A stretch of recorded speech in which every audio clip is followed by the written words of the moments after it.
cream of the crop. Nobody does it better. Hey, but you are so money and you don't even know it. I understood that reference. Morning, Mr. Hammond. Your mission. Should you accept it? Steal, destroy, shadow, disappear. Assemble the team. And here we go.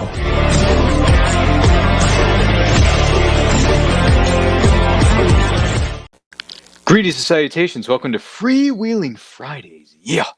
This is the show where we talk about all things pop culture, but we also interview some of the best creators from around the world, and we also get to know them a little bit more by taking your questions. I am your host, Ryan of And I Quote Channel, here on FreeWheeling Fridays as a part of the Madness Comic Network. Yeah. And joining us is someone who is near and dear to my heart. We go back a ways. We met each other during the unfortunate situation that we were all locked in our houses called the pandemic. But he is a great indie comic writer and artiste, as one might say. And he's going to be making an appearance with his partner in crime, Sean Forney, at Orlando's MegaCon down in the sunshine state of Florida. Floridians. Please welcome Rodney Fyke is back and better than ever, my friends. Hello, Rodney. How are you? Hey, I'm good, man. How you doing, brother? We're fine. We're all fine here now. Thank you. How are you? Anyway, for those who just joined us, don't forget to like and share this with all of your closest friends. I had to drop it in there, man. I had to drop it in there. And if you're joining us live or what is known as a replay, thank you so much for doing so. And if you have any questions for Rodney Fyke as we go throughout the course of this episode, drop it like it's hot in those comments down below or in the chat rooms, wherever you may be watching this, because we are currently streaming on multiple platforms, which includes the Book of Face, the YouTubes, the Twitches, some other social media platforms that are out there. So check us out. Feel free to subscribe and check out all the great programming that the Madness Comic Network has in store for you, which we'll talk more about later on. But with that out of the way, for those of you who may be unfamiliar with Rodney Fyke, or maybe you haven't caught his appearances in the past on the And I Quote channel side of things, which is, hey, just saying, my channel. Rodney, tell us about yourself. Who are you? Hi. I like long walks on warm beaches. No, I'm Rodney Fyke. I am a writer, artist, inker, creator from way back in the 90s. Currently, I am with Hazzum Productions. That's Hazzum, and currently working on the current issue of Doghouse. That's DAWG House, and which I wrote, and I'm coloring on this issue. And C. Michael Lanning did the artwork for it. And I am also working on, working on putting together a trade for the first story arc from Roadkill Rampage. It's the first 4 issues, plus a 12-page anthology prelude story, which we will be including in that trade as well. So that's what I am currently working on. And working on getting down to Orlando this week for MegaCon. So, quite the to-do list, I might say. By the way, someone already chimed in the chat. This is wonderful. Addie's here. She says, "Quite the collection that's behind you, Rodney. And who doesn't like long walks on beaches?" Exactly right. Wow. There you go. Who doesn't like long walks on the beach? By the way, Madness Entertainment Group is here, which I'm assuming is you, Pops. He says, the first sketch card I ever owned was a Spider-Man one from you, Rodney. That's you. Right. That's right. I remember the very one. Wow, you remember that far back? 2,000 years ago? Jeez. It's a long time, man. It's a long time. No offense, Pops, but, you may not be as young as the host and producer of this show is over here. But it's all good, man. Listen, Pops, with all due respect, brother, age is just a number. Who cares? Exactly. If you're 75 and you love comics, why should there be a problem with that? I don't foresee a problem. But that's just roll me. with it, brother. Roll with it. Are you calling Rodney? No, I'm not calling Rodney because Rodney and I are the same age. We're only 25 years old. I don't know so much about you, Pops, but it's cool, man. I'm messing with you, brother. Don't worry about it. You mentioned something earlier, and I want to share this with you, who may be watching or listening. The same with you, Rodney. You mentioned Roadkill Rampage. What exactly is Roadkill Rampage? Roadkill Rampage is our independent title that evolves around a young woman named Tess. And at the beginning of the arc, she goes on a date with a young gentleman, and they go for a drive on a nice summer day out in the forest. And it ends up being some type of enchanted dark forest, and run into all kind of mayhem there. when they get into the forest, the young man starts running down all the little woodland creatures and stuff on the road, and she's terrified of that, and she tries to stop him, and she can't, and things go sideways very quickly. And long story short, at a certain point, the animals come back to exact their revenge, and which ends up leaving her in the forest by herself, and she has to find her way out of the forest and try to find her way home. So the additional 3 issues, we get to find out how she does that and follow her on her journey of discovery. Interesting, Smithers. Very interesting stuff. So this, hypothetically, if Roadkill Rampage, excuse me, I can't even speak tonight. I've had too much to eat, maybe too much to drink. But anyway, if someone were to adapt this into a live-action or animated series, who can you see playing these roles? Or how would you want it to be presented? Would you see it as more of an animated series or more as a series of films? It would be a series of films, grindhouse movies. Oh. And as far as Tess goes, I based her on Eliza Cuthbert. Ooh, Blondie from 24, Alicia Cuthbert. Oh my good, and the girl next door. Yes, she was the girl next door, folks. That's who was in my head when I created her. So that's a great casting choice. She's been in the business for over 20 plus years, man. 25 years, almost 30 now. Yeah, I think it's been more than 30 because she was actually, I don't know if you knew this or not, she was a series regular at one point during the series run of Are You Afraid of the Dark? She was a part of the she was a part of the Midnight Society on Nickelodeon when Nickelodeon was a thing and actually had a brain. But yeah. I don't remember that. It's true. Look it up, man. There's footage of her on there. She had longer blonde hair at the time too. True story. Feel free to look it up, folks. I don't need it doesn't take me a lot of prodding to look up images of her, so I'll get on that. Touche. No worries, brother. It's all good. I just remembered something. But anyway, yeah. So Roadkill. Okay. So any other actors or actresses you want to see playing other roles within Roadkill Rampage if it were adapted? Let's see. I have to think of the main character, the main bad guy. Because there's her boyfriend in issue 1, his name is Ace, and I don't know who I would cast for him. There's so many young actors out there now that I'm not really aware of.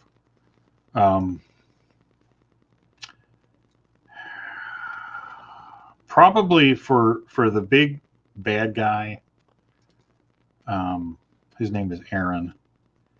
Probably somebody like maybe Jason Momoa type-ish. Aquaman. Okay. Yeah. All right.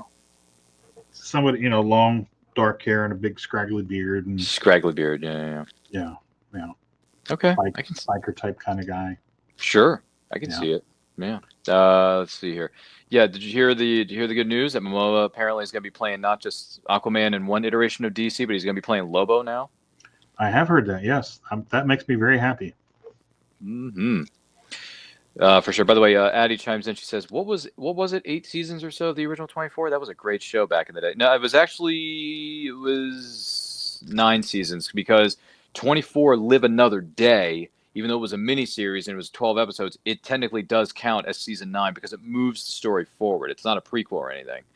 So there were 9 seasons of the original 24, and then there was a spinoff called 24 Legacy that only came and went for 1 season.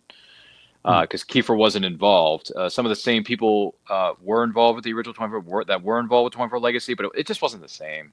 No. And it was nothing against the actors or actresses who took part in 24 Legacy, because I actually watched all 12 episodes of it. It was fine for what it was.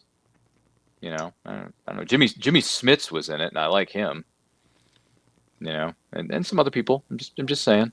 Throwing it out there. By the way, she says yeah, Addie says, Alicia Cuthbert, she is definitely a looker and a good actress. Yes, Alicia Cuthbert certainly is. And she says, oh, yeah, thanks. Just was the OG. Yeah.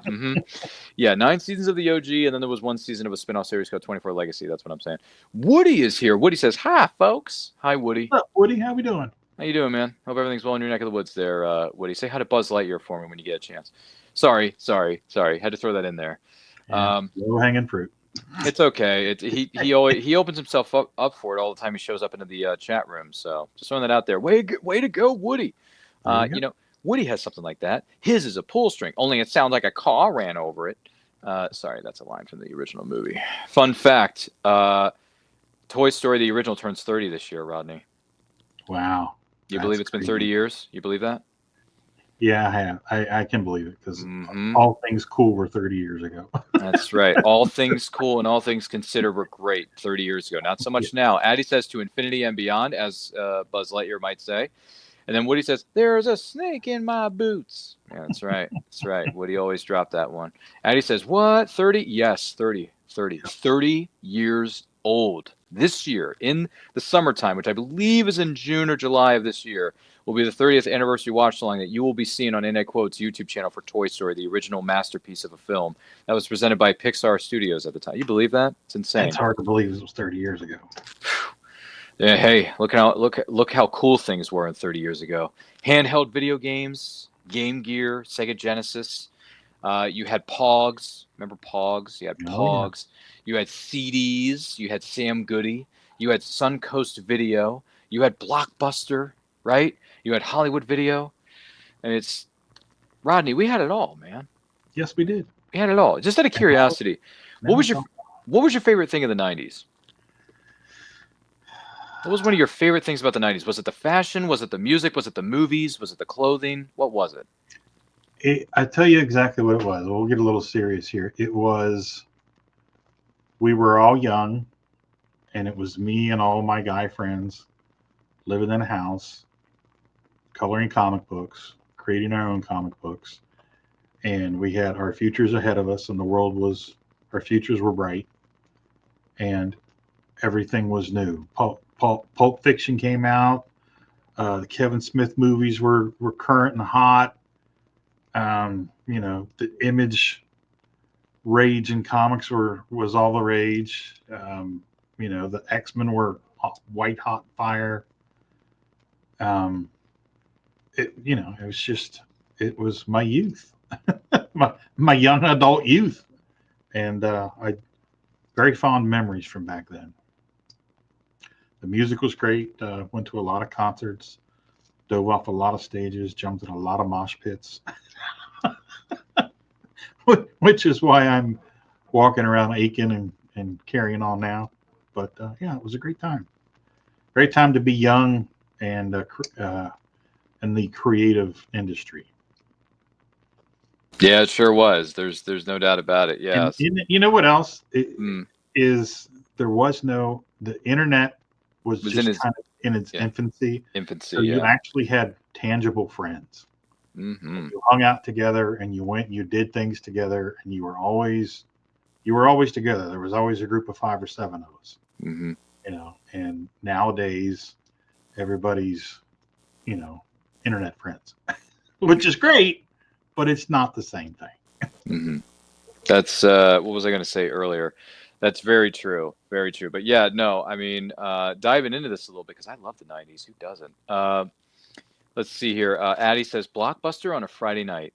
Yes. Mm-hmm. Yes. I remember it. My parents took us hours to figure out what movies we were going to watch that night, Rodney. I spent hours walking those aisles. I spent an eternity. But here's the thing that scared you walking into Blockbuster. What did scare me? What? You were afraid when you pulled that video cassette off the wall that it was going to be empty behind it. Oh, shoot. Somebody else was going to have already rented it. Yeah. And then they got smart and they had 10 copies of it. Well, I mean, they did. What do you call it? Intelligence evolves over the course of time. Yeah. But just out of curiosity, let's talk about this for a minute, because now Addie, you bring up a good point. Blockbuster on a Friday night. So if you're in Blockbuster on a Friday night and you pick 3 movies to check out at Blockbuster that night, what are you checking out? Aliens. Mm-hmm. That's a good one, by the way. That's the best of the Alien franchise. Yeah. Mm-hmm. Aliens. Yeah. Aliens. Mm-hmm. Yeah. That's the second one. Mm-hmm. What else? Predator. Oh my gosh, you're going action heavy here. Yeah, and then what's the third one? We need some humor. Clerks. That's a good one. Clerks is hilarious. Very good. Yeah. Those are good picks, man. Yeah. Okay, so if I had to pick 3 movies on a Friday night in the 90s, by the way, this is the 90s. We're just focusing on the 90s here. Goldeneye, because that's what got me into James Bond, and that was the first Bond film I ever went to in the theaters. Thank you, Dad. I love you and I miss you. Um, so let's see. You got Goldeneye. Was it Goldeneye? You brought up some of these franchise films. I'm going to go with Die Hard with a Vengeance. Yeah, that was a great one. That's an underrated. Yeah. That's an underrated one, by the way, too, Rodney. And then if I'm going with a third one, because you said humor, so let's incorporate humor into the subject matter. I'm going to go with. This is kind of hard because there's humor in a lot of different movies that have subgenres in them.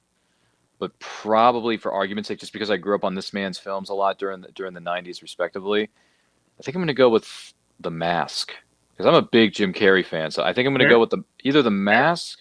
Yeah, I think let's not change the picks here. I'm going with The Mask.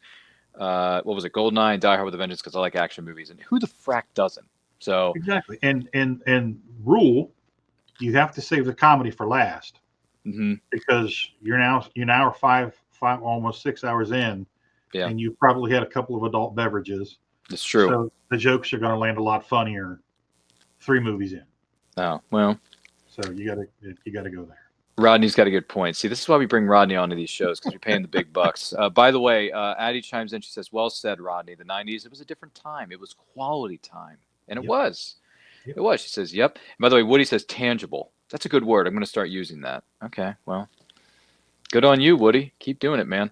Addie says exactly. That's a great choice that Rodney had a moment ago with his choice of film. And then Addie says, "Family movies." It said it in the cover of the VHS. Yeah. Perfection with my picks. She says, "You driving a Porsche or Porsche?" Okay. I don't know where you're going with that, Addie, but okay, cool. I don't know. You driving a Porsche? I don't know. Good stuff, man. The '90s. Oh, well, yeah. For me, I would say it was the TV series that really grabbed me in the '90s. It was the TV series because you had TGIF on the weekends with ABC, right? Mm-hmm. You had, for me anyway, for those of us who grew up in the 90s, you had Pogs, you had Sega Genesis, you had Power Rangers, you had Fox Kids, you had Nickelodeon, you had Kids WB, right? You had a Cartoon Network, which was really coming into its own at that time. You know what's weird, though, Rodney? I don't know if you remember this or not, but there was a movie that came out in the early part of the 90s, and I don't remember. I may be one of the few people who remembers this. There was I forget the gentleman's name. It's not coming to me right now, but there was a series of animated films that he did called American Tail, Fievel Goes West, and American Tail. What the hell was his name? Yeah, I'm blanking too. And he also did a film called Rockadoodle. Yeah, Rockadoodle was another one. Rockadoodle was a heck of Don Bluth. Don Bluth, thank you. Yes. Bluth, So Don Bluth did a series of films throughout the 90s when he broke away from his relationship with Disney, started his own animation house, did his own thing. But dude, those films give you trauma. Like those films gave people nightmares. I mean, do you remember The Secret of Nim? Like that movie had some scary stuff, man. Oh yeah. And then Rockadoodle changing an innocent little boy into a mouse, no, he was like a cat. No, he was a cat. And it was so creepy, man.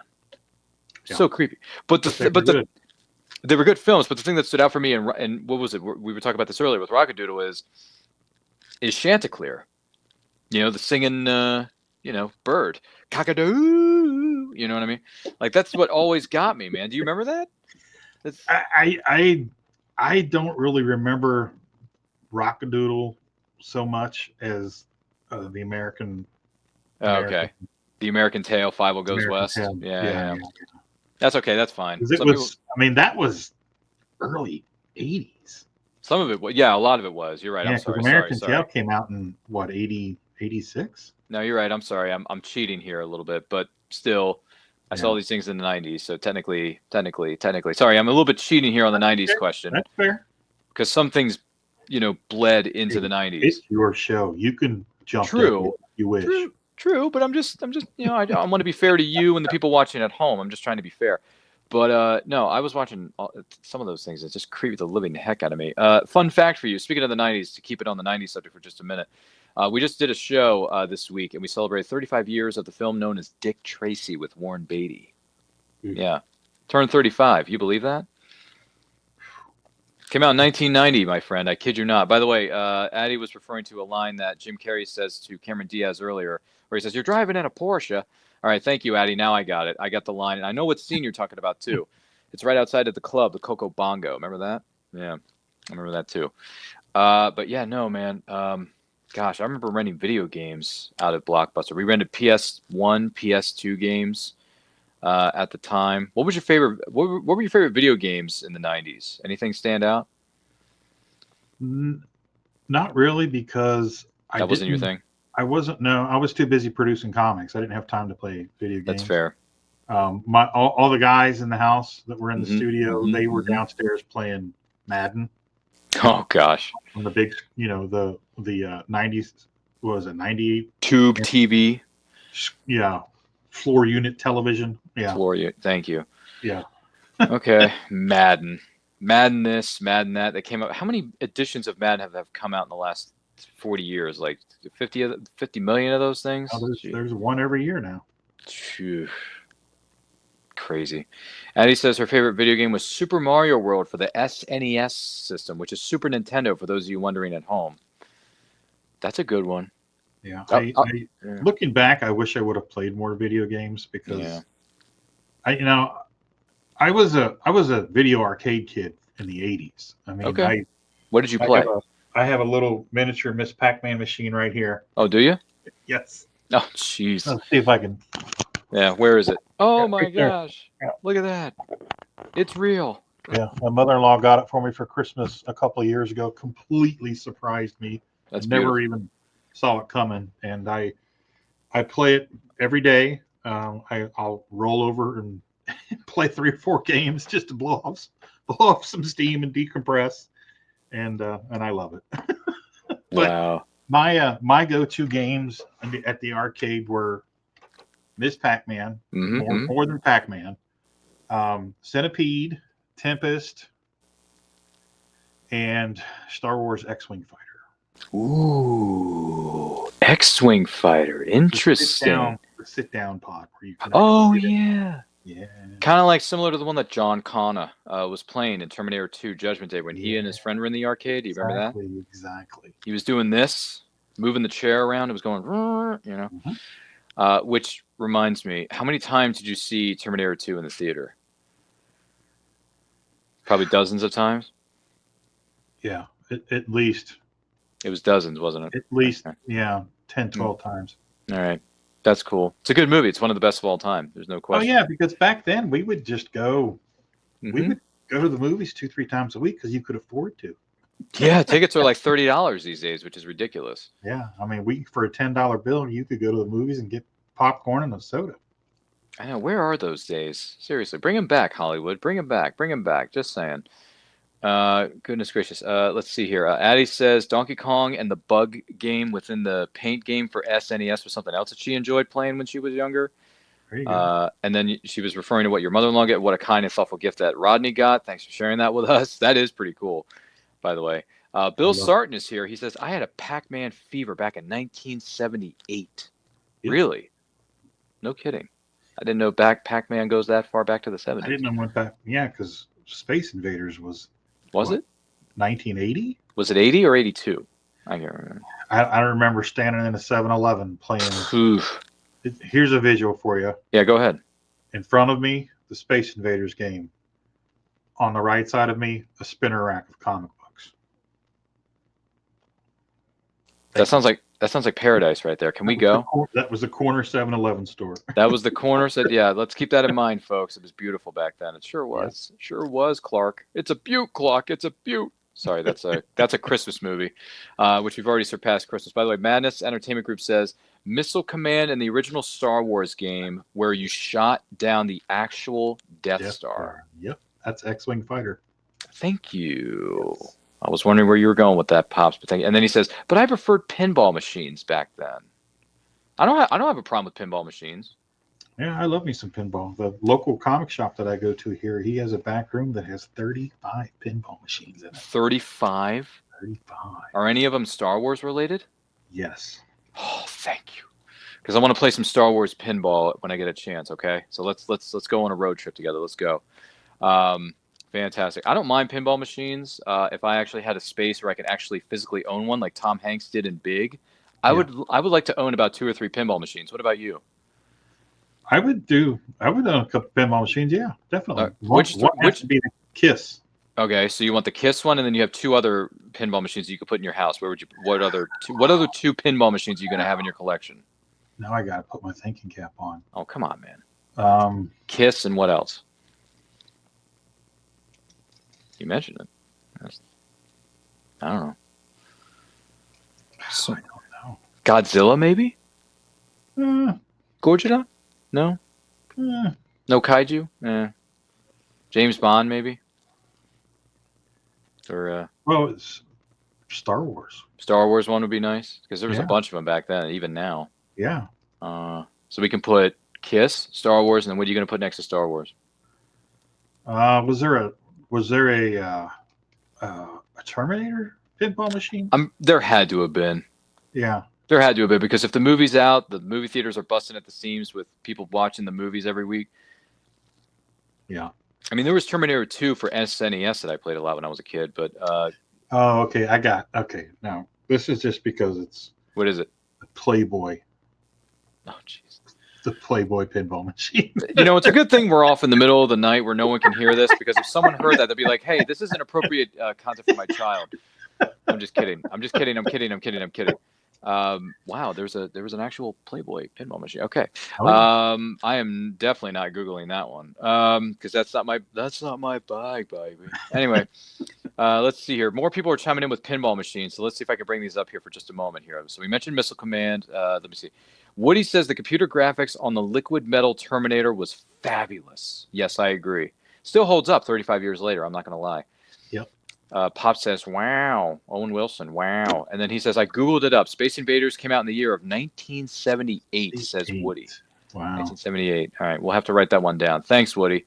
Bill says, I saw the movie Star Wars originally in 1977 7 times in just 1 week for a total of 22 times for the year. Nice. You know, I wish I could have been there for that. That would have been nice. Man. It was magic. It was hype, man. It was hype. It was a blockbuster. You had people lining around the blocks. One of my first book that I did with Hazzum was Peanut Pudding and Jelly. How'd it go? The autobiographical book with based on my sister and brother and I as superheroes when we were kids. Nice. And the story that I always wanted to do, we never got around to doing, is in the timeline I want to put BSW, like BC, and it's before Star Wars and after Star Wars, because for me, being a creative little kid, everything changed after I saw Star Wars. Before Star Wars, it was Mego action figures, it was Marvel Comics, it was Star Trek, it was G.I. Joe action figures, the big ones, Evel Knievel, stuff like that. And then after Star Wars, it was all space fantasy, and the Marvel Comics stuck around, but it was Star Wars. So maybe one day I'll get to add that in there. I think that'd be great. I think that'd be fantastic for you. And listen, if you put something out into the ether in the universe and you keep watering that dream and you keep nurturing it and you put your focus in it, that focus is going to give you patience. And when the patience pays off in a big way, you're going to love it. So, and you know what they say, and this is something I learned not too long ago, the harder the battle, the sweeter the victory. So just keep pushing, man. Just keep pushing. For sure. Someone brought this up earlier, and I want to see if I can share this with you who may be watching or listening to this. Woody says, Asteroids was in 1979. I've always preferred pinball machines also. I never really made the transition over to video games after Space Invaders and Asteroids as well as Donkey Kong, but they all started seeming to become the same. Okay. Fair enough. And then Madness Entertainment Group says, there was one with Ronald and Nancy Reagan on a roller coaster. Forgot what it was called. Typhoon or something? I don't even remember that. Well, I know who President of the United States was in 1985. Ronald Reagan. Ronald Reagan. The actor? Huh. Who's vice president? Jerry Lewis. Isn't that right, Rodney? I suppose Jane Wyman is the first lady and Jack Benny is Secretary of the Treasury. Sorry. Dude, it's one of the greatest movies of all time. It just Yeah. is. And It's pretty speaking of which, for you, Rodney, and for those of you watching us at home, Back to the Future turns 40 this year. I know. A lot of anniversaries this year. Which we're very happy about. Anwar says, how is everybody doing? Hello, Anwar. Nice to see you. Welcome into the show. It's Madness Rodney LOL, says Madness Entertainment Group. Good God. You know what turns 50 this year? What else turns 50? Jaws. Yes. The one film that made people afraid to go back into the water. It's very true. I'll tell you a Jaws story real quick. Oh, go ahead. Go for it. Yeah. Go ahead. We went and saw it at a drive-in theater. Okay. And my brother and sister and I, and my mom and my stepdad, who had already seen it with his buddies. So if you've, all you older folks who used to go to drive-ins when you were little, us three little goofballs would lay a blanket out on the hood of the car, and we laid on the car, looking up at the the screen to watch the movie. Well, the scene where Richard Dreyfuss gets in the water and goes under the boat to see what caused the ship to stop working or whatever, and he finds the shark tooth embedded in the hull. Yep. And the head pops out. Oh yeah, the jump scare. It scares the hell out of him. When that happens, my stepdad laid on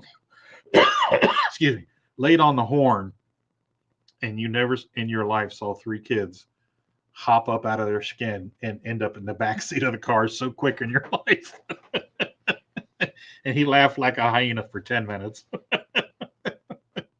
So whenever I see Jaws, that's what I think of. Goodness gracious. Oh man. It's one of the best of all time. A lot of people have it in their top 10. A lot of people have it in their top 5s. Our good friend of, and I quote in FreeWheeling Fridays, Bobby Nash, I think he said, is his favorite movie of all time. So he's a Jaws fan. Oh yeah. Which is nothing wrong with that. And you're right, the movie does turn 50 this year, and we will be doing an anniversary watch along for that later on this summer. So probably in the 4th of July weekend, because you yell Barracuda, everyone says, huh? What? You yell shark, and we got a panic on our hands on the 4th of July. So there you go. Booyah. By the way, Bill Sarton chimes in. He says, Elton John's Pinball Wizard and the Evel Knievel pinball machines were my go-to back in 1976. 1976, Rodney. Yeah, I forgot all about the Evel Knievel pinball machine. I didn't know there was one. Thanks for telling me, Bill. Thanks for telling us, I should say, the audience, and for Rodney and I here, too, because we're here in the studio. Bill, did you have the Evel Knievel doll with Mike? Let him know. Mike? Bill, did you have that? Bill, did you have it? Let us know in the chat. Let us know in the. By the way, for those of you just joining us, this is FreeWheeling Fridays here on the Madness Comic Network. My name is Ryan of Anaco Channel. Rodney Fyke is our guest of honor. Do not forget to like and share this with all of your closest friends. If you're watching this live or on a replay, thank you for doing that. If you have any questions or favorite memories of the 90s or backwards and beyond, brother, let us know in the comments. Let us know in the chat, because we are the cream that rises to the top. Oh, yeah, the cream of the crop. Woody says let me see. There was one I really love from Nintendo called Crazy Climber. There was a guy that climbed up a building, and there were people pushing flower pots out of the windows, and 2 controls, one for each hand. I think I do remember that. I remember that, yeah. I think I remember that, yeah. And then he says, no, it was called Cyclone. I loved that pinball game from earlier. And then she says, has anyone played the Indiana Jones pinball machine game? No, but I want to, now that you mentioned it. I've seen it, but I've never played it. Yeah, let's play it. I'm down for it. If there's one in and around the Maryland area where I am, or where Rodney is in the great state of Ohio, yeah, go Buckeyes. Even though I'm an NC State Wolfpack fan, so yeah. It's okay. I'm a Michigan fan, so. Hey, no worries here, because we're all fans of something. NC State Wolfpack for life. NWO, yeah. Sorry, man, can't help it. I'm a Wolfpack fan through and through. Albano for life. That's right. Well, there's one way to go about it. Yeah. Bill says, my brother would tease me by singing the part of the Queen song Bicycle Race. Jaws was never my scene, and I don't like Star Wars. Oh, my. Yep. Okay. That's one way to put it in a song. Addie says, wow, my mind is totally blown. Jaws is 50 years young. Yes, it is. Yes, it is. 50 years young. Pops Van Zandt says both of those were good pinball games for their time. Woody says, I'm laughing out loud. Oh, my goodness. And then Woody says, drive-in movies. Oh, my gosh. Laugh out loud. Funny what your dad did by honking the horn. Jump scares will do that to you, brother. Oh, yeah. Jeez, yeah, but that movie turns, what is it, 50 we talked about earlier. So, goodness gracious, man. So we're running the gamut here of different properties. That is for darn sure. Speaking of which, for those of you who want to know more about Rodney Fyke and his work, I do have another example here I'd like to dive into just for a moment. This one here, what exactly, or is this, correct me if I'm wrong, is it Voltron? Yes, it is. That was for a promotion that they were doing with, there were 5 comic book shops in the Midwest, or they were toy stores, I'm sorry, in the Midwest. Dayton, Ohio, which was where we sent out all of our pieces. St. Louis, and I don't remember the other ones. But that was my submission, my Voltron piece. So I have, if anybody's interested, I have the original artwork available as well as prints, 11 by 17 prints. So just hit me up on Messenger on Facebook, and we can make that happen. That's a really good looking piece of work there, man. Voltron, very colorful. I like the color. Fabulous, honey. I love the colors. It's great colors. It's badass, dude. I mean, if a lot of people say if it weren't for Voltron, we wouldn't get the Megazord and Power Rangers. So, that's probably true. So, probably true. A lot of people associate Power Rangers with being inspired by Voltron because Voltron's about a group of people going into giant robots and forming this massive robot and just beating up on monsters. So, that's right. So, if that's the case, then well done, Voltron. Here's my problem. I've never seen Voltron, the animated series. Never seen it. I hadn't seen it since I was very young, and to do that piece, I had to do some research, and I probably watched 6 hours of Voltron videos while I was working on that piece. Yeah. Wow. It's a really good looking piece, though. I'm not going to lie. Thank you. Appreciate it. It's very, very good to you. So anyway, Bill says, yes, in fact, I did have the Evel Knievel action figure, and I currently have one for sale in my eBay store. Better Days Vintage Collectibles, Rodney, in case you're looking for one. There you go. And then he also says, go blue. Evel Knievel, I'm assuming. I don't know. Or no, go blue of Michigan, probably. I don't know. Yeah. Michigan, yeah, go blue. What is it, Michigan Wolverines, or am I thinking of somebody else? Nope, Michigan Wolverines. All right, go Wolverines, because Wolverine's a character in X-Men. Sorry. That's what I associate it with. I know that's probably not. I know it's probably, yeah, and I know it's probably not the right way to do it, but I'm trying. Bill says, let's see, Bill Sarton says, I also recently sold an Evel Knievel scramble van with EK stunt bike and all of the accessories, Rodney. Nice. I didn't have the van, but we had the bike. You had the bike, okay. Yeah, Well, yeah, it came with a little wind-up wheel and. Oh yeah. I've seen commercials for it. Either on, I think it's your Facebook group page. You have Bill Sarton is an independent artist, which you can buy prints from him of some many different characters and properties. It's called The Artwork of Bill Sarton at Sarton76 on Facebook. But he also has a Facebook group page called Every Day is Saturday, where he replays a lot of Saturday morning cartoons from the 70s all the way up until the 90s. Oh, cool. So, or no, before that, even like the 60s all the way up to the 80s or 90s. You know what I'm talking about, Bill. But it's great stuff. He actually just posted his artwork for the character of Yogi Bear because on this particular date, the Yogi Bear show premiered in 1961. Oh, there you go. Hey, boo boo. When I think of Yogi Bear, I'm thinking of Hey, boo boo. You know, and him running out there with the picnic basket and having picnics. Anybody else remember Yogi Bear? Because I remember watching 1 or 2 reruns of it. Did you watch a lot of reruns of that? Yeah. Rodney? Did you? Oh, okay. yeah. Okay. Let me ask you this: who are you more of a fan of, Yogi Bear or Scooby Doo? Yogi Bear. Yeah, finally, someone who doesn't take the easy way out and say, "Oh, Scooby Doo's the greatest of all." No, he's not. No, he's not. Yogi. I would watch. Hey, Bill, do me a favor. I would rather watch reruns of Yogi Bear compared to Scooby Doo. I'm sorry. That's just me. Yep. That's just me. I'm with you. Hey, boo boo. Let's see here. Addie Evans says that is excellent artwork, Rodney. Excellent artwork. Thank you. Thank you, Eddie. Appreciate it. Addie. Yeah, Addie. Very sweet person. Let's see. What was it? It was Voltron. Voltron. That was it. Woody says, I lived right smack dab in the middle of UNC, NC State, and Duke during the 1990s. I love what is known as ACC basketball. Atlantic Coast Conference. That's beautiful. That's beautiful. You know why, Woody? Because at one point in my life, I lived in the great state of North Carolina. And the reason I love NC State basketball so much, and I like NC State Wolfpack so much, is because I grew up watching pro wrestling. And in the middle of the Monday Night Wars between the WWF, which was known at the time as WWF, and WCW, was a faction called the NWO. But then the NWO split into two factions. There was the NWO Black and White, led by Hollywood Hogan, and the NWO Wolfpack, the Black and Red, led by my homeboy, big sexy Kevin Nash. So I love Wolfpacks because of the NWO, and now I love the NC State Wolf because they call themselves the Wolfpack. It's beautiful. It's Kismet. It's black and the red, baby. It's red and black. I got no problem with it. And by the way, look how far NC State went in the March Madness tournament last year. They went to the Final Four, both men and women, for the first time in 35 and 40 years, respectively. So that's a Cinderella story if I ever heard one. So well done, NC State. And by the way, Rodney, just so you're aware, you can't see it because we have our virtual backgrounds here in the studio, but I do have an NC State hoodie in my closet. So Nice. it's true. I am an ACC fan and I'm an NC State fan. So who said that earlier?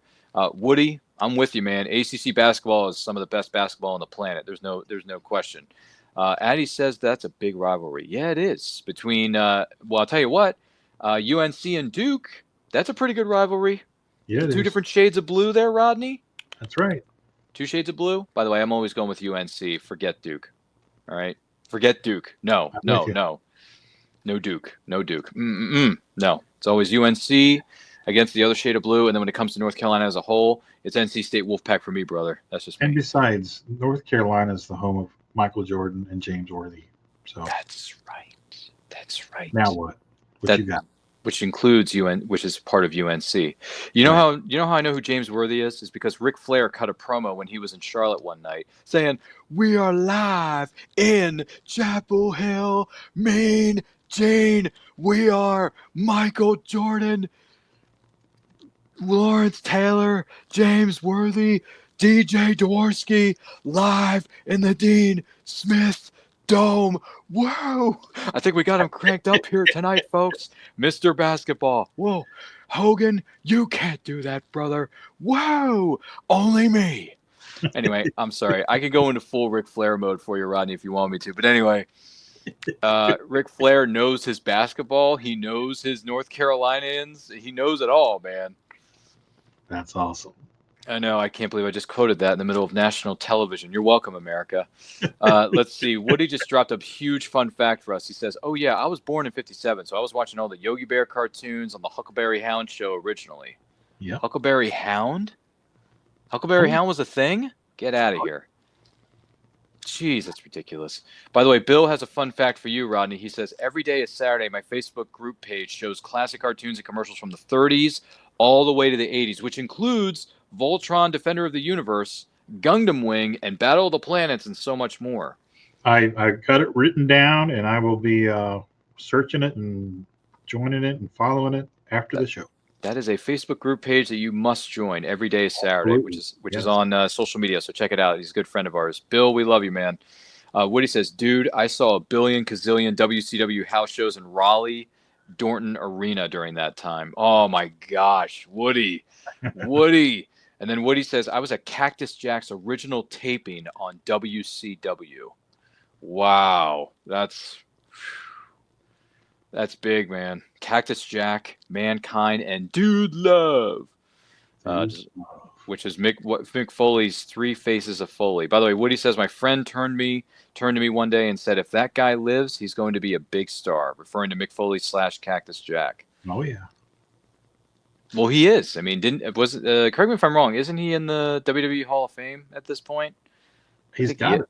He's got to be. Does anyone know if Mick Foley's in the WWE Hall of Fame? Let us know in the comments because I don't know if he is or not.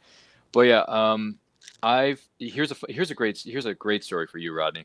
So I was at a place called a Comic-Con. It was in the great state of Kentucky. It was called Lexington Comic and Toy Convention. I don't know if you're familiar with it or not. Yep, used to do that show every year.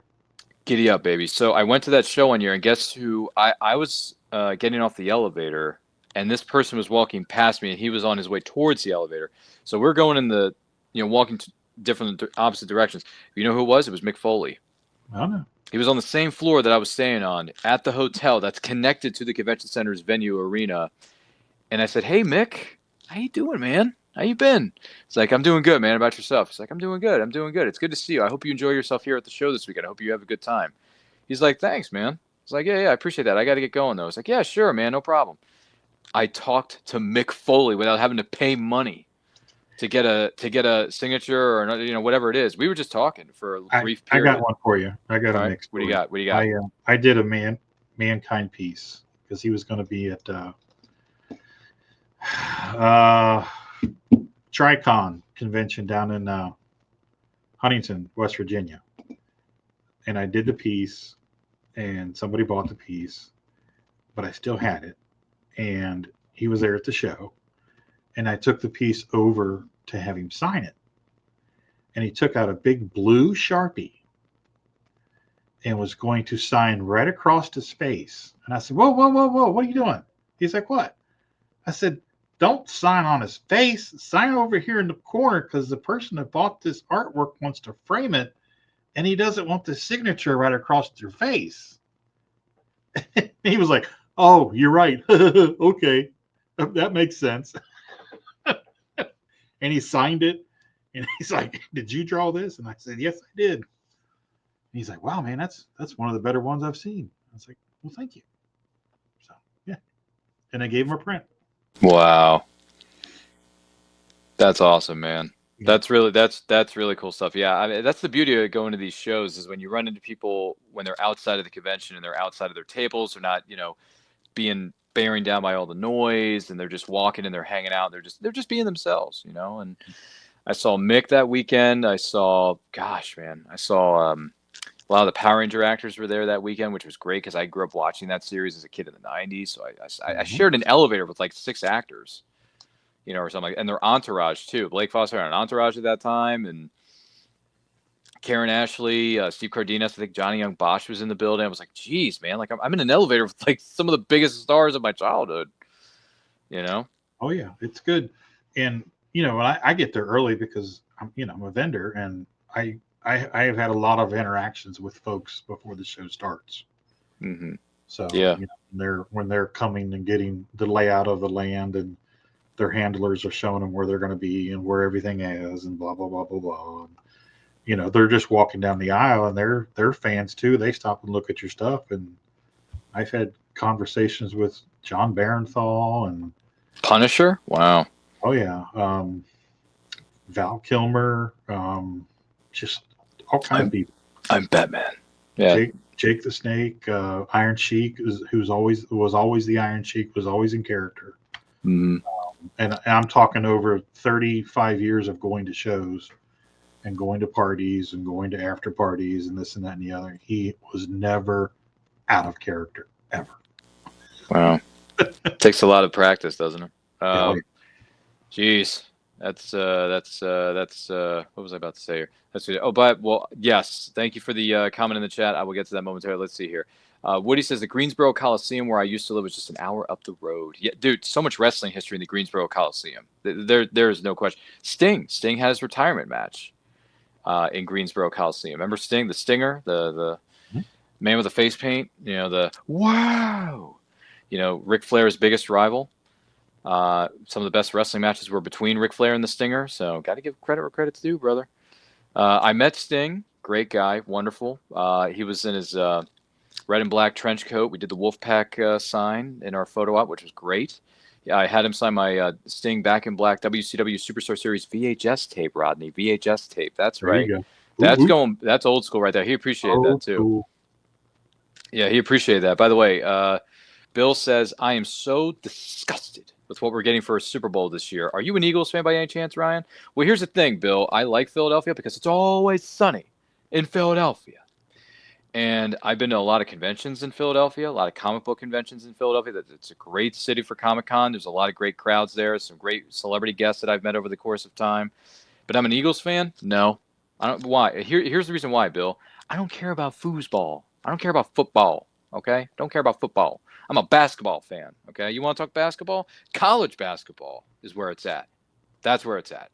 Now, if you want to talk about other sports, I don't know what the heck you're talking about because I don't watch sports other than college basketball. Sorry.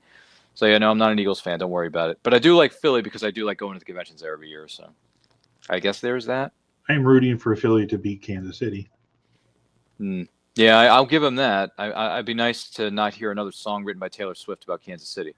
and the Chiefs or whatever. I don't know what's it. Isn't she dating some dude from the Kansas City Chiefs right now? Yeah. Yeah, let's not talk about that. Anyway, Madison Entertainment Group says, yes, Foley is in fact a Hall of Famer. Check your overlays. I dropped something in there for our good friend Rodney. Well, let's do that, shall we? Oh, goodness gracious. That was you? That was me.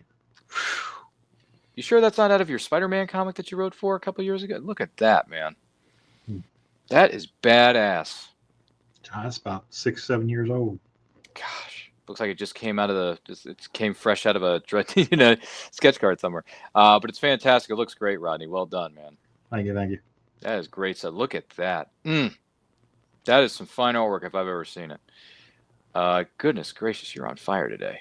But anyway, let's see, which is great. Thank you, everyone. Once again, this is Freewheeling Fridays with the guest of honor, Rodney Fyke. Don't forget to like and share this. If you're joining us live on the replay, thank you for doing that. If you have any questions for Rodney or you want to dive back into the 80s, maybe the 70s, maybe the 90s, which we talked about the 90s earlier, please let us know because we'd like to run the gamut here around Freewheeling Fridays when it comes to pop culture. Oh, goodness gracious.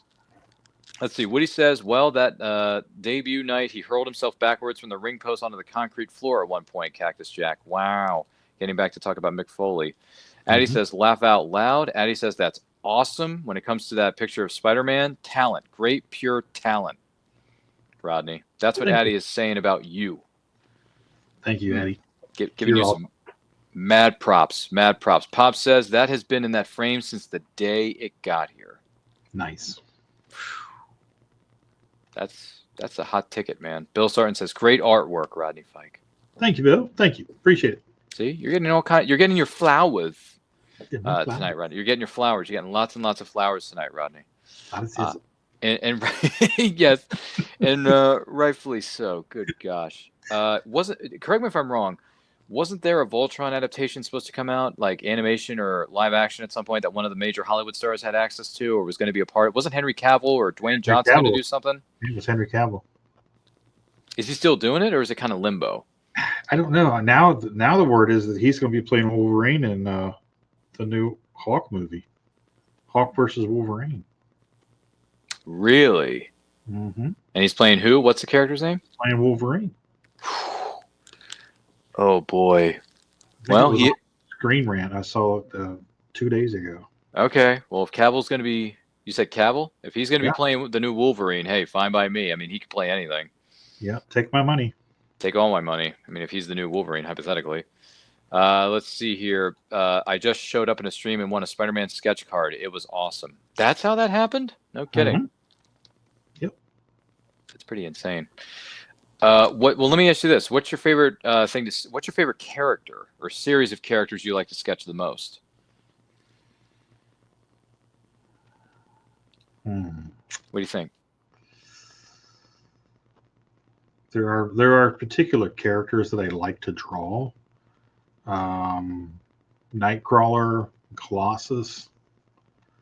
I love doing the armor on the Star Wars characters. Mando, Boba Fett, all that mech. I like that stuff because I kind of get lost in it. I like drawing Spider-Man. Sometimes it frustrates me because it doesn't come out looking the way I want it to look. Yeah, so those are kind of my go-tos. Nice, good picks there. Favorite Star Wars movie? Star Wars. OG, The New Hope. OG. Favorite Star Wars character? Harrison Ford. Han Solo. Han Solo. Yeah. All right. Let's see here. Favorite Star Wars TV series?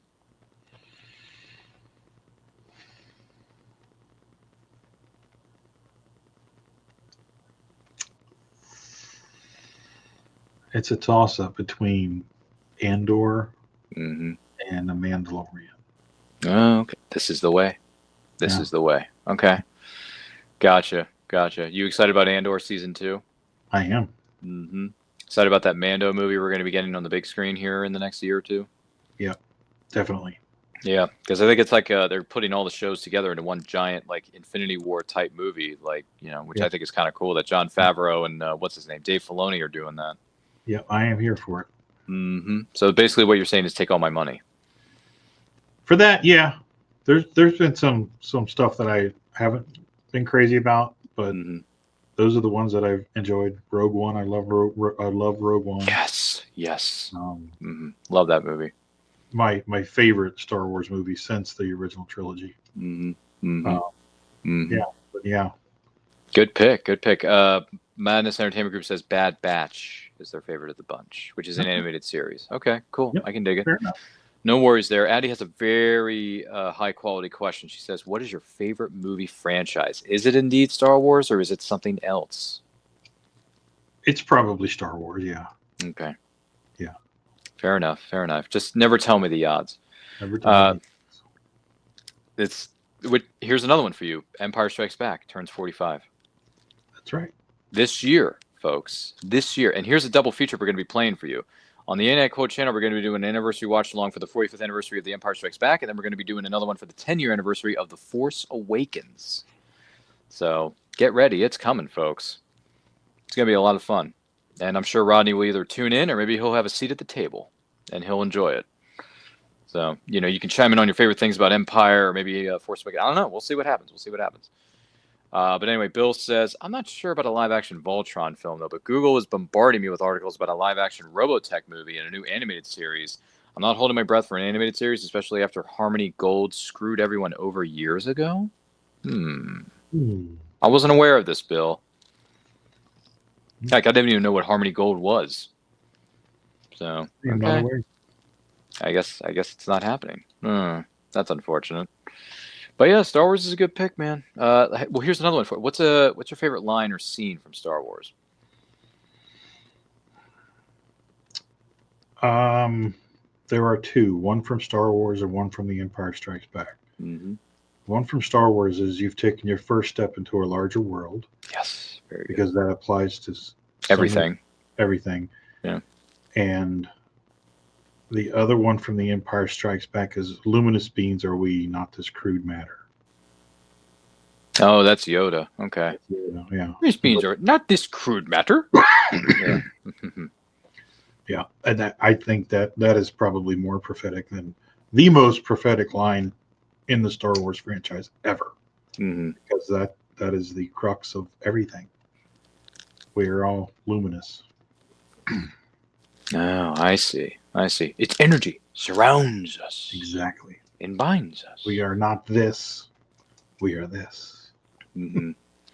Yeah. It's in the tree, the grass, the rock, everywhere. We are one with the Force. Yeah. And then Luke says, you want the impossible. And then he lifts his X-Wing out of the swamp and he says, I don't believe it. That is why you fail.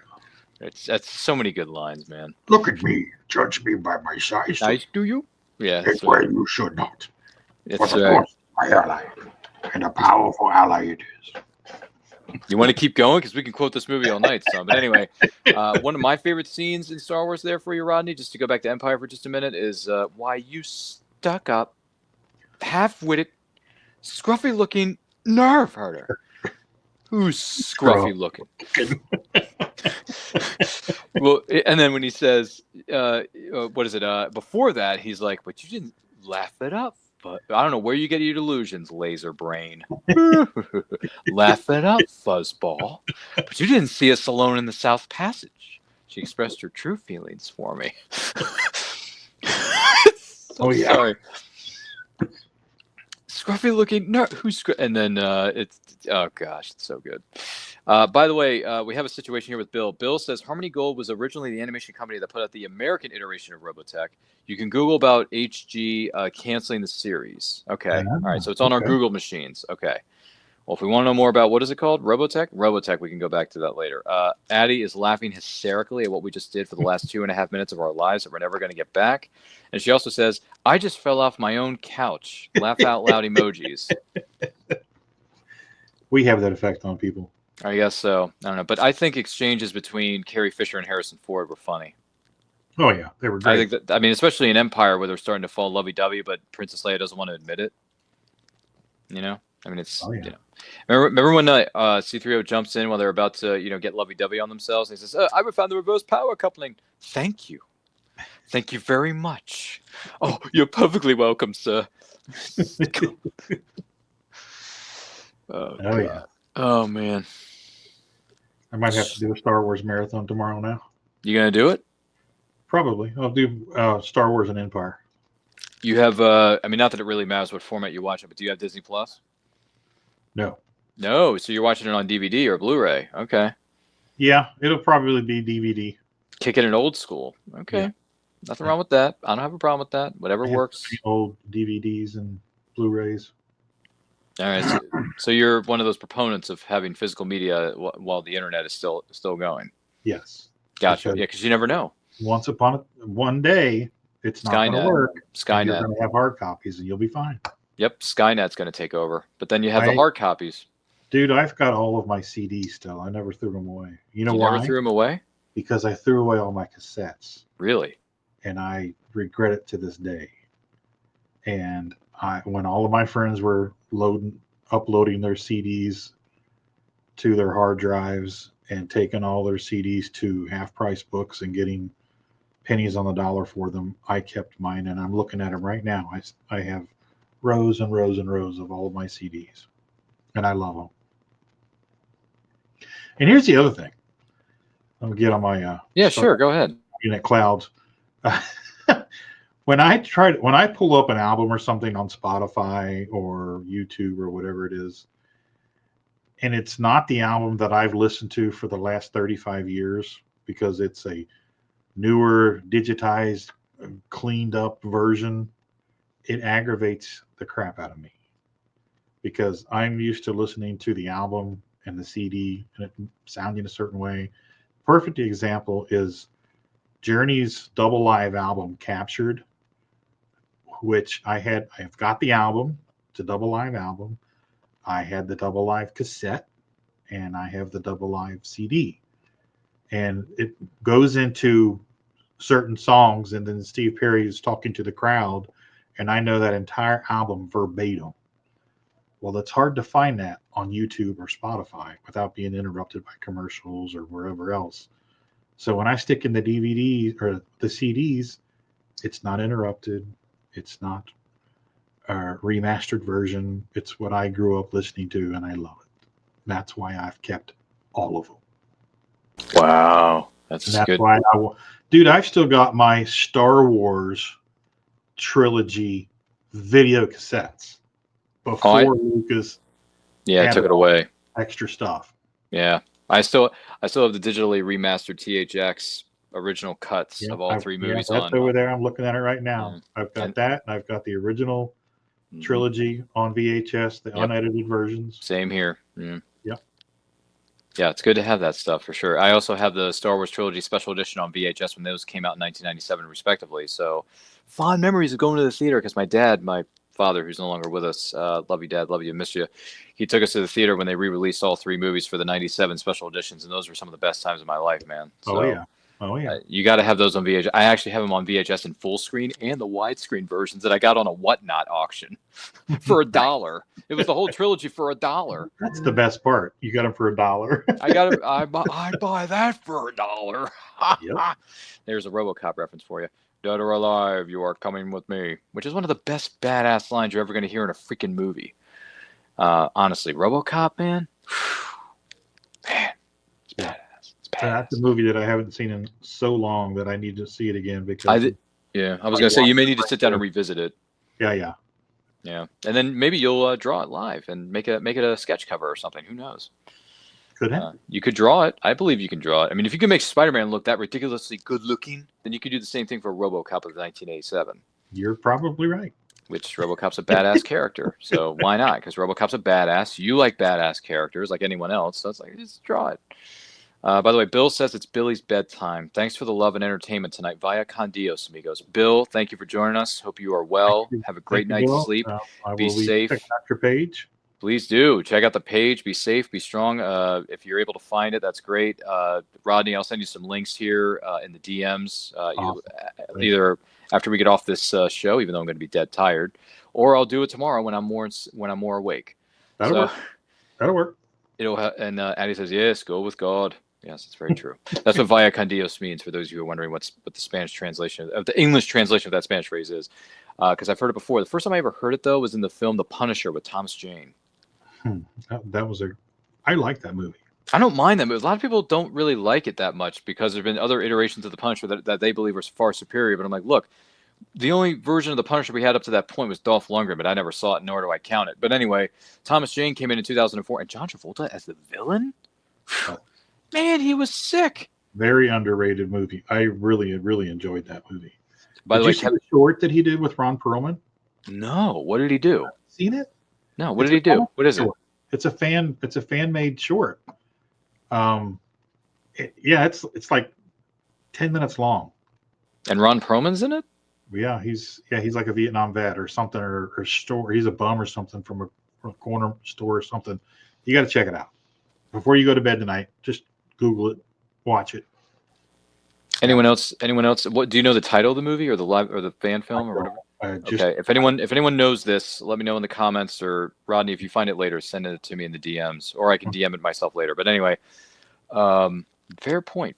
But yeah, I liked Thomas Jane's iteration of the Punisher. I watched Ray Stevenson's Punisher Warzone. It was fine, a little too gory for me, but then again, that's what the Punisher is. A lot of people say that Ray Stevenson's iteration was more true to the comics than Thomas Jane's was, which I would agree. But as a work of art, the Thomas Jane Punisher movie I enjoyed a lot more than the Ray Stevenson. Yeah, same here. One was too campy. Yeah, I enjoyed the Thomas Jane between the two anyway. I enjoyed Thomas Jane's iteration more so than Ray Stevenson. By the way, R.I.P. Ray Stevenson. He will be missed. That is for sure. But I believe they recasted Balin Skull's character with a friend of Ray Stevenson, so he's going to be recasted, which I don't know how I feel about that, because you can't top what Ray did in that first season of Ahsoka, because to me, he was the most interesting character in a show called Ahsoka. Yeah. I cared more about Balin Skull's character than I ever did Ahsoka. Yeah, I wanted more of him. Yeah, we wanted more Ray Stevenson, but unfortunately he passed away after the show premiered. So, yeah. Ray, we miss you. Rest in peace, good sir. But a friend of yours has taken over your role. We hope it works out well for him. I will be checking out Ahsoka Season 2 to see what they do with the Balin character, because I am curious. The curiosity is still there, even though Ray's not playing the role, which makes me sad. But we'll see what happens. But gosh almighty, that's so many different shows, so many different characters. So let me see here. Did you have any Star Wars action figures growing up? And if so, what was your favorite Star Wars action figure? Yeah, I had them all. You had everything from Kenner, everything from Power of the Force line, or? Oh yeah, I had them all. Up till probably there was a brief period in the late 80s where they stopped making figures. They stopped making Star Wars toys. And that's when I stopped, because that's when my first studio formed and we started doing our first book, The Superior 7. And then we started coloring comics for other people. And I just stopped buying toys. And I actually sold a bunch of my stuff. We went to San Diego Comic-Con 97, 98, and 99, and I sold a bunch of those toys for spending money the first time we flew out to San Diego. But yeah, so I had all of the ones with the coin on them on the blister pack. I had all those. So I bought everything from 77 all the way up till that point, and then stopped buying them. Wow. My brother has all of the toys from Phantom Menace, all that entire line of figures still hanging on the walls in his bedroom. Wow, to this day. Yeah. Jeez, man, that's what we call a plethora. Yes. You see, Hefe, a rose can bloom in the desert. Anyway, virtual cornucopia of action figures. Yeah, that's right. Perfect. It's a sweater. Anyway, that's a line from another movie. Three Amigos. If you've never seen Three Amigos with Chevy Chase, Steve Martin, and Martin Short, check it out, man. You're missing out. It's a funny movie. You remember that, right? You watched it a lot Oh, when yeah. you were a kid. Yeah, I watched it a lot growing up. So I got one for you. I don't Yeah. know. This is Which one of one? my favorite 80s movies. Oh, 80s movies. Okay.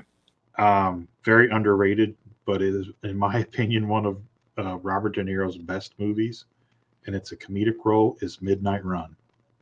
I heard of it, never seen it. Oh, you got to see it. Heard of it, never seen it. So good. Steve Grogan, Mm-hmm. Robert De Niro, Yaphet Kotto plays the FBI agent.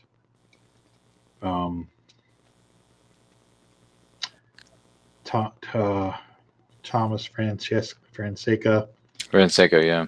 yeah, he was in The Sopranos, and he was in Crime Story from NBC with Andrew Dice Clay. And Oh, Addie says she has that movie on VHS. yes, so do I. Jeez. It's a great movie. It's funny. Joey Pantoliresco plays a bail bondsman. Hilarious. Oh, get out of here. It's a great movie. Midnight Run. Midnight Run. Okay, well, I'll have to look this one up on streaming services to see if it's available. 1988. 88? Geez, that's going way back. Yeah. That's going way back. Great movie. Okay. Well, I'll have to look it up. Midnight Run, folks. Let me know if it's available on streaming services. With that being said, once again, this is Freewheeling Fridays, and boy, has this been freewheeling or what, Rodney? We've driven this car everywhere today. We've jumped in the pool and haven't looked back since. Pretty much, yeah. But once again, we are here with the guest of honor, Rodney Fyke. Don't forget to like and share this with all of your closest friends. If you're joining us live on the replay, thank you for doing it. And if you have any questions for Rodney or want to dive into some of your favorite memories of these decades, whether they be the 50s through today for that matter, let us know in the comments and let us know in the chat. We're more than happy to hear from you as they come in respectively. But my gosh. So let's see. We talked about favorite Star Wars movie, favorite Star Wars character, favorite Star Wars. What's a line from Star Wars that you use in your everyday vernacular? Oh, man. Where to start? I've got a buddy. He's more a brother than a friend. He's moving to Costa Rica, and he's been thrown a bunch of doubt from his parents about the move. And I hit him with two quotes. One was, "Never tell me the odds," and the other one was, "Hey, it's me." Both Han Solo quotes. I'm one of those guys that walks around constantly and throws out Star Wars movie quotes. Really? I'm a little out of practice. Just because I spend a lot of time in the studio by myself, so I don't really get to talk to many people and throw the quotes back and forth to each other. So it's been nice doing it with you. But yeah, I do a lot of the Yoda stuff. Just talking to myself and amusing myself, look at me, you judge me by my size, or just me just being silly and doing voices. I love doing voices. The Jawas, Utini, the scene in Return of the Jedi where Wicket is shot off the log with Leia, and he jumps onto the log and goes, "Chihuahua!" Just Red 5 standing by. It's just constant. It's everywhere for you. It's everywhere. Yeah, pretty much. Okay. It's ingrained in my psyche. Yeah, it's tattooed on my brain. Yeah. That is for sure. I'll give you that. No, man, listen, I've come to when I was a kid, I liked Star Wars, but when I saw Force Awakens, it made me an even bigger Star Wars fan. And then when I go back and revisit the films, the original trilogy, by the way, prequels never happened.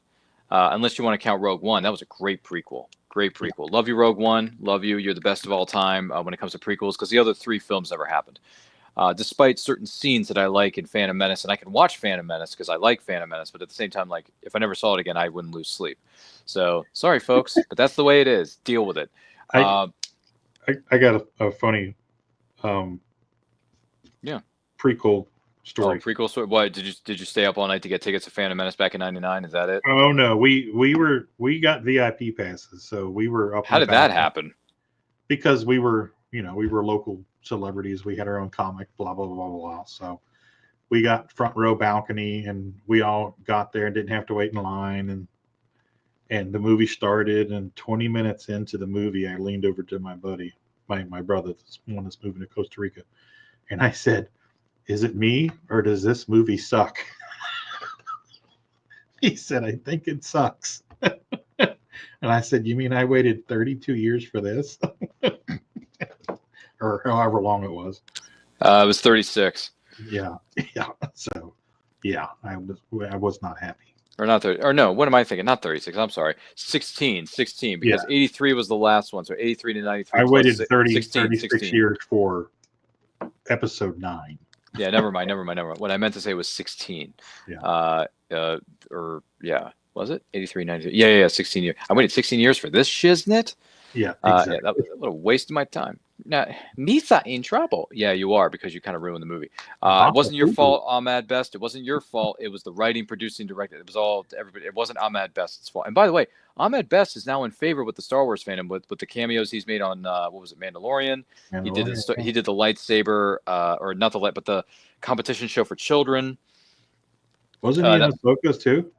I think he was. He made a cameo in that, so it's like, you know what, the guy's got his redemption. So good on you, Ahmad Best. Plus, he's welcomed by the fandom now, so I'm well happy done. for him. Yeah, I'm happy for the dude. I mean, his cameo in Mandalorian or Ahsoka, where he saves Grogu, I was like, oh my god, this guy was an actual Jedi in a previous life. Hell yeah, I'll take this shiznit. Anyway, what I was saying was about Star Wars is that I reevaluated the original films. And I realized, man, these films are not just good; they're like great, especially. Empire is a very tight film. It's a very tight film. And then the original film, which is New Hope, which a lot of people just, Star Wars / Episode 4 New Hope. I've come to rewatch that movie more than any other of the Star Wars movies. I just can't help but rewatch it because you know what's coming because you've seen it so many times. But even when you're watching it, and it can be on in the background, even if you're cleaning the house, it's still fun to watch, man. And then when Han Solo comes in and switches the whole tone of the movie up, it says, Han Solo, I'm Captain of the Millennium Falcon. Chewie here tells me you're looking for transfer to the Alderaan. Says, yes, indeed. If it's a fast ship. You never heard of the Millennium Falcon? Should I have? It's a ship that made the Kessel Run in less than 12 parsecs. I've outrun Imperial starships, not the local ball cruisers, mind you. I'm talking about the big Corellian ships now. She's fast enough for you, old man. What's the cargo? Only passengers? Myself, the boy, 2 droids, and no questions asked. What is it, some kind of local trouble? Let's just say we like to avoid any imperial entanglements. I mean, it's the whole cantina scene with Luke getting into trouble with the two alien creatures. Yep. You best watch yourself. I have the Desitines on 12 systems. I'll be careful. You'll be dead. I mean, it's just. Come on, man. It's like I said it before. It's magic. It invites you into that world, and the whole time where Obi-Wan's talking to Luke about his father. Oh yeah, Clone Wars. To me, that 5 minutes just catapulted my mind to create everything I've ever created in my life. Wow, that's a mic drop moment right there. You know what that is? That's Bossa Nova, huh? What? Bossa Nova? Chevy Nova? No. Excellent. Yeah. Sorry, TMNT 1990s fan. Go sue me. Which that movie turns 35 this year. Believe it or not. Do you know that? The original film turns 35. Wow. True story. And I love TMNT. I love that movie. You know, that's one of the most rewatchable movies, I think, in my opinion, the original 1990s. How many times have you seen that? Couple dozen times, maybe 5 dozen. No, not that many. Not that many. Probably 5 or 6 times. 5 or 6 times, but it still hits you every time, right? Like you enjoy it. Yeah. Oh yeah. Do you remember your favorite scene? Do you remember your favorite scene in the movie? Is it the wise man say forgiveness is divine, but never pay full price for late pizza? I tell Tina all the time that I love watching movies from the 80s and 90s because I literally haven't seen some of these movies in 20, 25 years. And seeing them again is like, it's like seeing them brand new. Like, when I watched Midnight Run, I watched it last year. Hadn't seen it in probably 15 years, and I watched it like for 2 days. And I just love it. And it's just that way with, when I watch the Predator movies, the first 2 Predator movies, it's the same thing, Well, I went and saw those movies in the movie theater and was just blown away by them. Predator, or Predator 2 in this case. Predator 2 also turns 35 later this year. Did you know that? Yeah, it's amazing. True Lies, you know. Yeah. Bill Paxton movies, you know. All the Bill Paxton movies, and he's the only actor in cinematic history to be killed by an alien, predator, and a Terminator, all in the same thing. That's crazy. Yeah. Only actor, by the way, rest in peace, Bill Paxton. He was gone from this earth way too soon. Way too soon. But Yes. he had a lot more roles to carry on, not just the Training Day reboot that he did on CBS, which was the last thing he filmed before his untimely demise. Unfortunately, I did see a few episodes of the Training Day reboot / remake on CBS. It's not that bad. It's actually, and Bill Paxton carries it pretty well. Huh. So well done, Bill. We miss you, brother. By the way, Addie says I've seen TMNT 100+ times. I'd say. All right, Addie, I will take your 100 and I will raise you 200 times. Maybe 300. Yeah. Take that to the bank, Bob Barker. I like to bid 250, Bob. Sorry, I grew up watching Price is Right when I was a kid. $1. $1. Do you remember when people would bid $1 on the Price is Right? Oh my gosh. Well, here's another question for you. What was your favorite game to see on Price is Right? Do you remember your favorite game that was featured on the show? Plinko. Same here. Favorite was Plinko. You drop the little chips. Drop the little. Yep. You put. What do you have to do, Rodney? You have to put the chip flat against the board. Remember that? Yep. And you had to drop it down the chute. You had to drop it down the chute. Don't put it on the dot in the eye. Don't put it on the dot in the eye. Mm-hmm. Move it over. Move it more towards the middle. Well, let me ask you this: how good were you guessing the actual retail price of those items up for bids in the beginning of the show, or during when he or she had to get the 4 Plinko chips? There was a point in time, like my golden years there, where I was, because I would watch it sometimes when we were in the studio in the 90s. We just had it on as background noise. Mm-hmm. So there was probably a period of 3 or 4 years where we were pretty dead on. So. Wow. Yeah. I don't know why you didn't audition to be a contestant and win the Showcase Showdown. Actually, we Did you audition? had a choice. We the one year we were in San Diego, we went up to L.A. and we were on standing in front of Man's Chinese Theater, and we were going to go to a Dodgers game.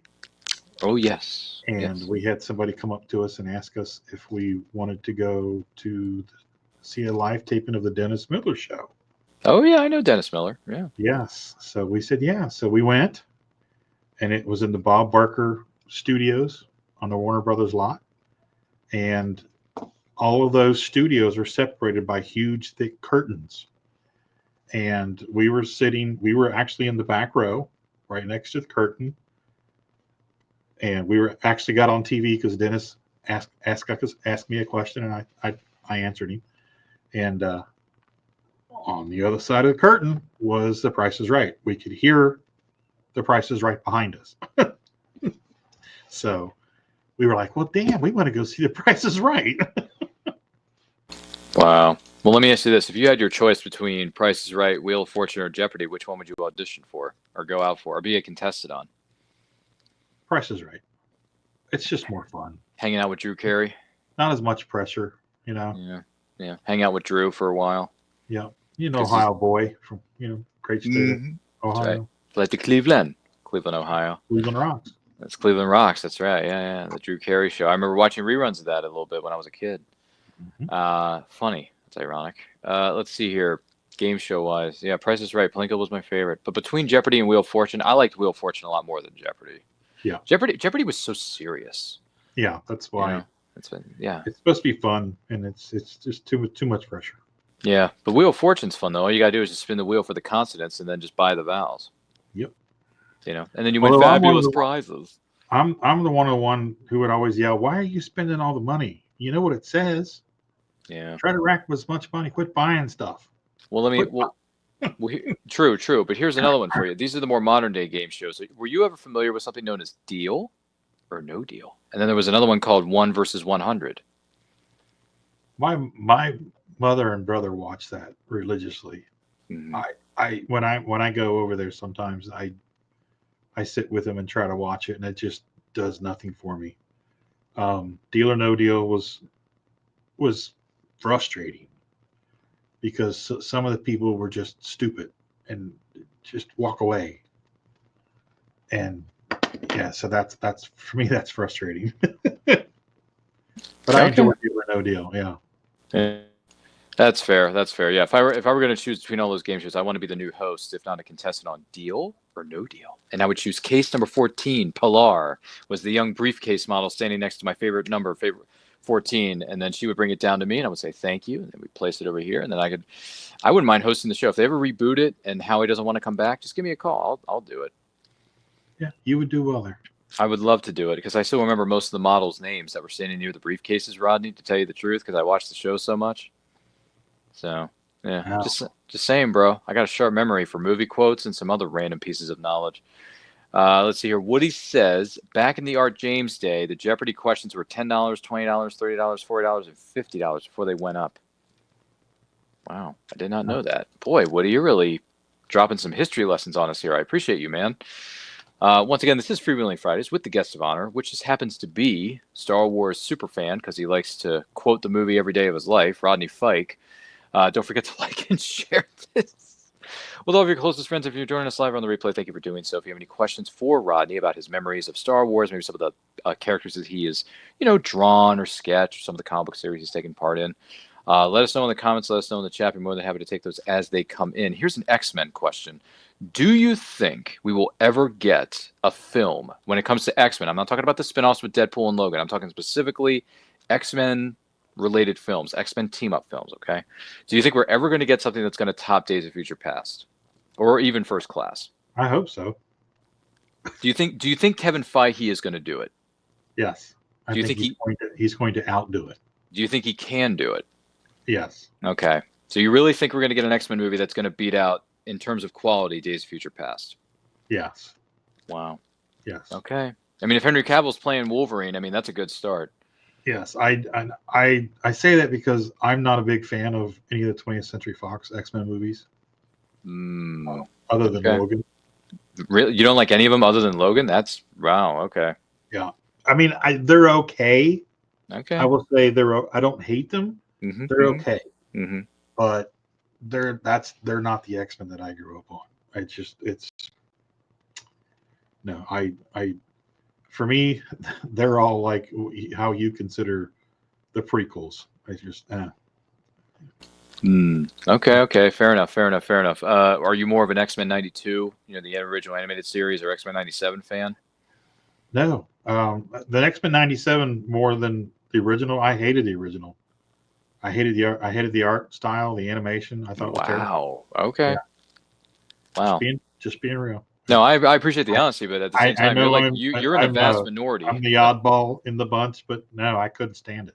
You're the Joker. You're the wild card in this deck of cards here, brother. I loved the Animaniacs, Ren and Stimpy, stuff like that. But that animation and that was garbage. Okay, you're in the minority for sure, but it's okay. We still love you, brother. Well, I grew up on Looney Tunes, which is fair. I grew up watching reruns of that. Tom and Jerry, MGM Tom and Jerry's, not the garbage Tom and Jerry that Hanna-Barbera produced. Which is, I don't mean to sound disparaging against Hanna-Barbera because I love a lot of their stuff, but I'm not a big fan of their Tom and Jerry stuff. Who did Rocky and Bullwinkle? Was that a different company? I want to think it was different than Hanna-Barbera. Okay, then it wasn't Hanna-Barbera then. No, I don't think, because they did. Somebody else. They also did Tennessee Tuxedo. Oh, okay, that's different. That's different. I'm not remembering it right. Name of the company. Nope, don't remember it. But Bill Sarton, who runs Every Day is Saturday. Bill probably knows. Yeah, Bill, if you were awake right now, you would know. But otherwise, you can check out his Facebook group page, which we're going to talk more about later. And if you find it on Facebook, let us know. And I'll send Rodney the links for this later, too. By the way, Woody says, let's see, it makes me feel really sad and old to realize that I never really accepted the new guy, Alex Trebek, as the host of Jeopardy back then. Because Woody is showing his age here. And he also says, oh, yeah, the early John Kay versions of Ren and Stimpy were so amazing going back to that time period. Yes. Ren and Stimpy. Yeah, there was a lot of really good, innovative cartoons back in the early first half of the 90s. Yeah, look at Rocko's Modern Life and how effed up that show was. Mm-hmm. Yep. Really messed up, man. What about the other one? Real Monsters. That was a messed up show, too, to a certain degree. I remember Ren and Stimpy. I remember, what was the other? Here's the one that I liked. I don't know if you like this one or not. Doug. I like Doug. Doug was nice. Yeah. I like Doug. Doug was about a kid going through the motions. It was a coming of age story. He was like, hey, I don't know what to do. I don't know how to feel. And he's writing it. Remember when he writes, Dear Journal, it's me again, Doug. And I'm like, yes, I can get with that. Like, I understand. This kid is struggling. It's teenage angst. He doesn't know what to do. So, and we've all been there, by the way. It's just part of growing up. Let's see. Who was it? Ren and Stimpy that brought that? Oh, Woody says, yes, those were Looney Tunes were great back then. The early Tom and Jerry by Hanna-Barbera themselves had several really good cartoons, but then some later versions cheapened it up. Yeah, I agree with that, Woody. That's what he's going with. Yeah. So we mentioned, just what was it? Hanna-Barbera. What were some of your other favorite cartoons from Hanna-Barbera? Anything stand out? Captain Caveman. Mm-hmm. Anything else? Blue Falcon and Dynamite. Of course, the Flintstones, the Jetsons, the Groovy Ghoulies. Loved all that stuff. Laugh Olympics every Saturday morning was great. Yeah. No, those are some good ones. I'm not going to lie. Love Jabberjaw. Jabberjaw. Speed Buggy. Forgot about Speed Buggy. What about the Jetsons? I said the Jetsons. Oh, you did it. Okay, I was going to say his boy Elroy. Mm-hmm. His daughter Judy. Daughter Judy. Ding ding ding ding ding ding ding ding ding ding ding ding ding ding. That's right. Yeah. Meet George Jetson. Sorry. I watched reruns of that growing up, and I also remember watching the Jetsons movie that came out in the 80s or early 90s. So I never saw that. You never saw it? Mm-mm. It's charming. You may want to look it up. I have to do that. It's probably on YouTube. Somebody probably ripped the DVD version, just posted it on YouTube, which I wouldn't be surprised if they did, by the way. Let's see. I remember growing up on reruns, I think, of Yogi Bear. There was the Smurfs. There was A Family Circus, which was based on a comic book strip in the newspapers. Mm-hmm. Obviously, the Peanuts holiday specials were tradition in America every year, as well as around the world, with the Great Pumpkin, Charlie Brown Thanksgiving, Charlie Brown Christmas. Oh, gosh. I remember watching reruns of the 67 Spider-Man. Yeah, I used to watch that all the time when I was a kid. Yeah. I remember that. I remember renting the VHS tape from Errol's, which was a mom and pop video rental store in Maryland where I live. Anybody else remember that? Errol's? Anybody remember that? Let me know in the comments. I'm curious to hear your thoughts. Woody says, I was totally into the TV series known as Johnny Quest. Oh, yeah. Johnny Quest. Johnny Quest and Speed Racer. Ooh, Star Blazers. That was the lineup.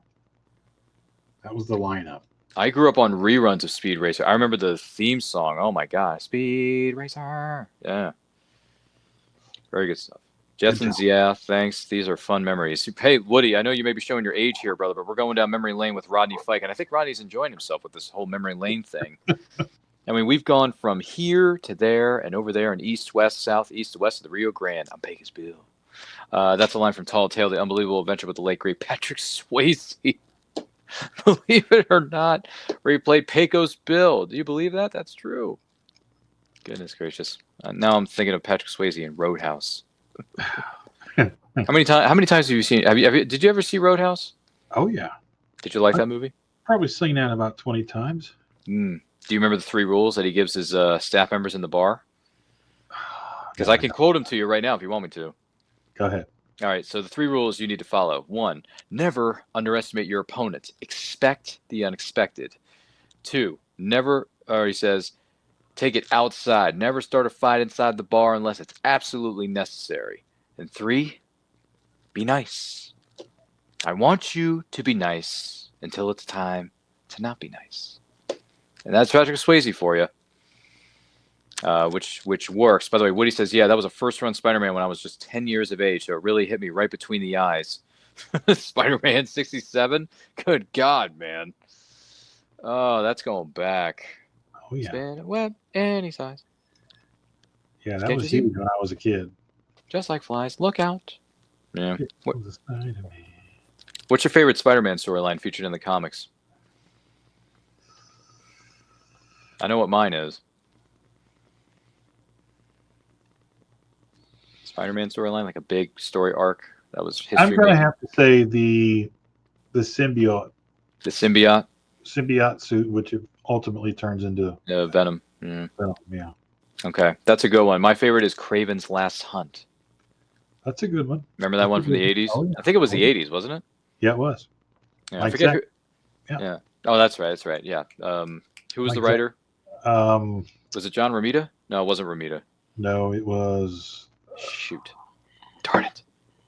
I forget who it was. Craven's Last Hunt. Was it Steve Buscema? Was it Buscema? No. Steve Buscema or I know it was one of Zach the and other Beatty guys. did the covers. I don't remember who did the interiors. Yeah, I forget the other guy. I don't know. It's not coming to me. Sorry, guys. But if anyone remembers Craven's Last Hunt, let us know in the comments. By the way, Woody says Terry Funk was in Roadhouse. That was a great role for him. Terry Funk, the hardcore legend, as one might say, from pro wrestling. Jeez. Speaking of wrestling, do you remember the movie that nobody saw? Well, maybe I did one too many times. No Holds Barred. Oh yeah, wasn't that a Sylvester Stallone movie, right? No, it was Hulk Hogan and Tiny Lister as Zeus. Oh, That's the no, bad I didn't guy. see it. I Yeah. didn't see that. Feel free to look it up, man. No Holds Barred. I was thinking of that arm wrestling movie. Oh, that's Over the Top. Over the Top. Yeah. Which, but by the way, I saw that for the first time last year, Rodney, Really? and I liked it. But you know what I liked more than Over the Top with Sylvester Stallone? I liked Cobra. Cobra was a quintessential '80s action movie. You're a disease, and I'm the cure. Yeah. That's right. And then he would cut his pizza with a pair of scissors. Yeah. Do you remember that? He would slice it yeah. up with a pair. You remember that? Yeah. That was a good one. Cobra's been very, very good to me. Dude, Stallone had a great run in the 80s, bro. Seriously. Cobra's. Alyssa Milano play his daughter in that? No. She played the daughter in Schwarzenegger's Commando. Oh, that's right. That's the same movie. Yeah.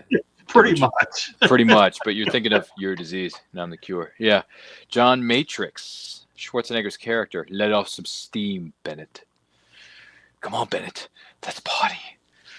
Oh my gosh! By the way, don't disturb my friend. He's dead tired. after killing the guy. Oh come on, Rodney. We know that movie, Commando. I have the unrated director's cut of that on DVD. There's a slightly extended director's cut on DVD that you can find.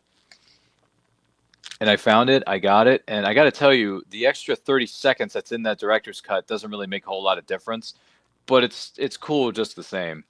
It's basically a more violent sequence that they took out of the movie to keep their R rating. I got you. Which you can find in the unrated director's cut on DVD, Rodney, if you want to buy it off of Amazon or eBay. So, just throwing that out there. Have you seen the new Which one? Schwarzenegger series on Netflix? No, what's it called? What's it called? I remember that he plays a CIA agent. And his daughter's also a CIA agent, but they don't know that each other are CIA agents. I did not know that.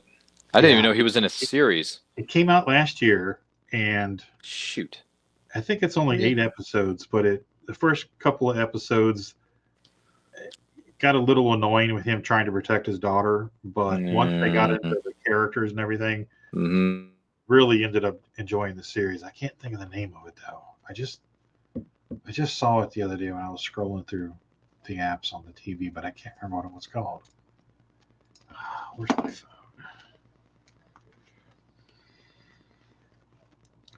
Let's see if I can find it.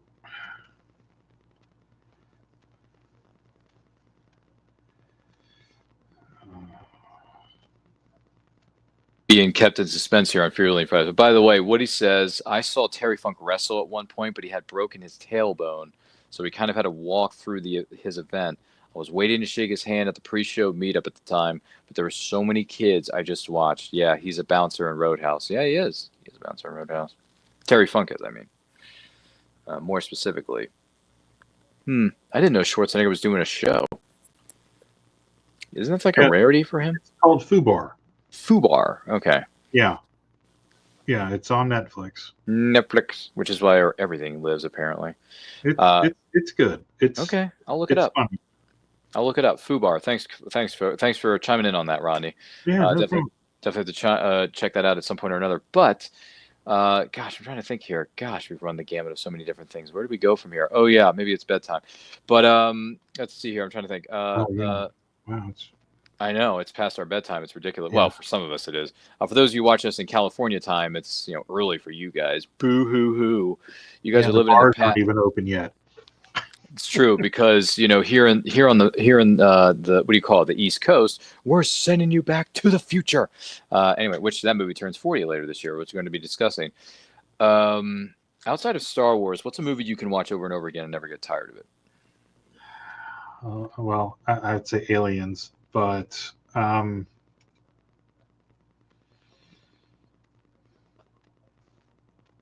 could watch Midnight Run over and over again. I love that movie. I can watch.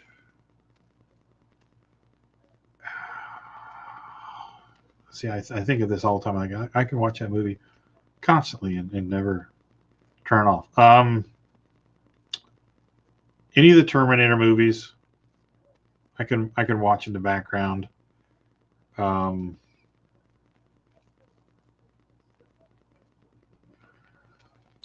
That's cool. I can dig it. I mean, my favorite of the Terminator franchise is the original, the OG '84 film. But yeah, the first two. Oh, so good. Both of them. Yes, I agree. But Terminator '84 is fantastic. I'm drawing a blank. No, it's okay. Hey, listen, if you need a moment to think about it, it's fine. When it comes to Comic-Cons and conventions, who is someone you are hoping to meet at a Comic-Con, whether it be a celebrity or someone from the comic book industry that you haven't met yet? Well, I found out that we talked about this backstage before the show. My new Holy Trinity are going to be at MegaCon, and that is Jorge Jimenez, Dan Mora, and Pepe Larraz. So I am hoping that I can get, at the very least, signatures from those three in my sketchbook. So. Giddy up, man. That's fabulous. Any particular celebrities you look forward to meeting at a convention at some point? No, I'm not fazed by celebrities just because I've been around them my entire life. No, that's fair. So I don't. Honestly, probably the only celebrity that would actually give me cause to pause would be George Lucas. Yeah. I would probably turn into gushing fanboy, And sure. Yeah, I would own it because I just would, because it's George Lucas. So, no, I dig it, man. Yeah. All good things. And hey, you watch Star Wars all the time anyway, so it's no problem and not much of a surprise. Fantastic stuff. Well, you know what, Rodney, this has been freewheeling, all right, man. We've driven hundreds of thousands of miles. It's been a blast. In and around the pop culture realm, as one might say. We've gone from favorite Saturday morning cartoons, some of the things we're up to nowadays, some of the things we enjoy most about pop culture and things of that nature. It's been a lot of fun, man. But Rodney, thank you so much for being here. It was great to see pieces of your work, pieces Absolutely. of your comic book series when it comes to Roadkill, Rampage, and the Voltron work you've done, and some of the other things you got going on. It's fabulous. So if someone wants to know more about you or purchase some of your artwork, comic books, all that great stuff, and et cetera, where can they follow you specifically on social media? They can follow me at Rodney Fyke Art on Facebook and Instagram. And you can go to the Hazzum.com, or actually RodneyFyke.com, the website there, and check out some of my artwork. Go to the gallery on the Facebook page. If there's anything there that you're interested in, most of the stuff we have prints of. Some of the stuff we still have originals of. The high-end Star Wars stuff, high-end detailed Star Wars stuff. I have originals of all of those pieces with the exception of Ahsoka. I sold her last year at a show. But everything's pretty much available. At the very least, a print. So just send me a message through Facebook, and we can work something out. I'm also open for commissions. So if there's something specific that you want, I can make that happen for you as well. So there we go. Giddy up, man. And Madness Entertainment Group says, it was good to see you again, Rodney. Look at that. You as well, Pops. You as well, my friend. Hope you were doing well. Yep, giving you some mad props. Well, Rodney, thank you so much for being here with us, kind sir. You are more than welcome to come back here anytime you want. If you want to talk more about some of your favorite fandoms, let me know. Meeting a Fandom is first Fridays of every month at 7 p.m. EST over on the And I Quote YouTube channel. So the next one we're doing is going to be on Friday, February 7th, but you're going to be at MegaCon that weekend, so you got other plans. So You're going to be just fine. You're going to be just fine. No worries there. Give our best to Sean and his creative team down there in Florida, and give my best to everybody down at MegaCon when you're down there having a blast. Okay. Will do, brother. Sounds like a plan. Absolutely. Stay with me. I'm going to talk to you here momentarily. Again, Rodney Fyke, thank you so much for joining us, kind sir. You're a gentleman and a scholar, and apparently you're a Star Wars fan and a massive expert. Thanks for putting me to shame. Just kidding, brother. I love you. So with that being said, my name is Ryan of Anti-Quote Channel. Follow me on Twitter and Instagram personally at RyanRPM5. Follow my YouTube channel across all forms of social media, simply at Anti-Quote Channel. We talk about all things pop culture, movies, TV shows, comic books. That's right, books, words on a page. We have interviews with some of the best indie creators from all over the world, including Rodney Fyke, who's been on our show before. It's in the Anti-Quote playlist on the Anti-Quote YouTube channel, so check it out there. And thank you all for being with us. Don't forget to like, comment, share, subscribe, ring the bell to be notified of when the videos go up or they go live. Check out all the links in the description for where to follow Rodney Fyke on social media. And don't forget, there's a lot of great pieces of programming available to you on the Madness Entertainment Group YouTube channel and all that kind of jazz. So, but hey, if you want to know more about what the Madness Comic Network / Madness Entertainment Group does, there's a lot going on. But you know what? But you don't have to take my word for it.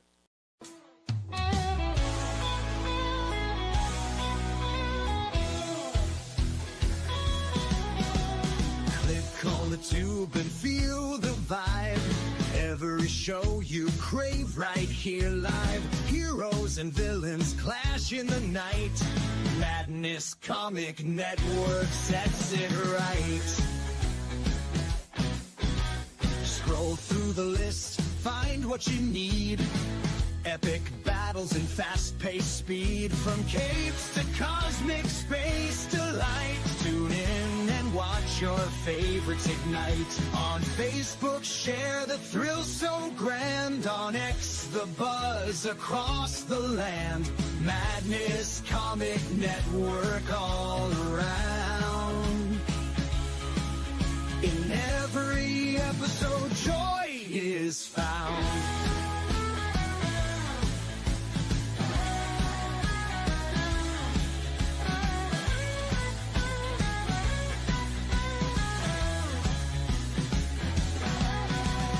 New uploads, they never end. Superheroes and their friends. Catch every twist and every turn. Madness Comic, you will yearn. Stay up to date with every twist. Madness Comic, don't miss a gist. From laughter to tears, every mood. Madness Comic sets the groove. Click that button and subscribe. Catch the wave and ride the tide. Join the fun, join the craze. Madness Comic brightens days. Hey!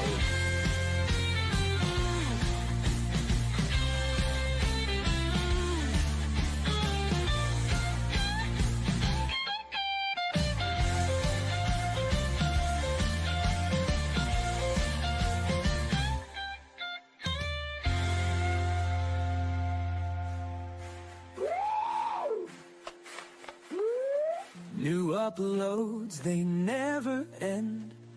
Superheroes and their friends. Catch every twist and every turn. Madness Comic, you will yearn. Stay up to date with every twist.